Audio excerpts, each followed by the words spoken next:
Princess ডায়নার ছোট্ট একটা কথা ছিল, তার সাথে পরিচিত আমার কম বেশি সকলেই। সে বলেছিলেন, আমি যাকে ভালোবেসেছিলাম সে ছাড়া গোটা বিশ্ব আমায় ভালোবেসেছিল।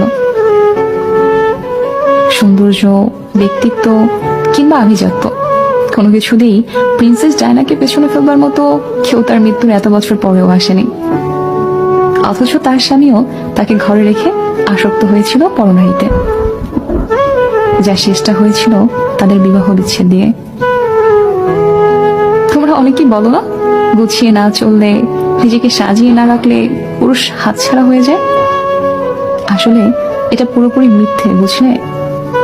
যার মানসিকতা নোংরা তার ঘরে হুড় থাকলেও সে কাজের মেয়ে পেছনে ঘুরে বেড়াবে, আর যার মানসিকতা পরিষ্কার সে দিনের পর দিন শত শত সুন্দরী নারী উপেক্ষা করেও শুধুমাত্র তার স্ত্রীর কথা ভেবে থেকে যাবে।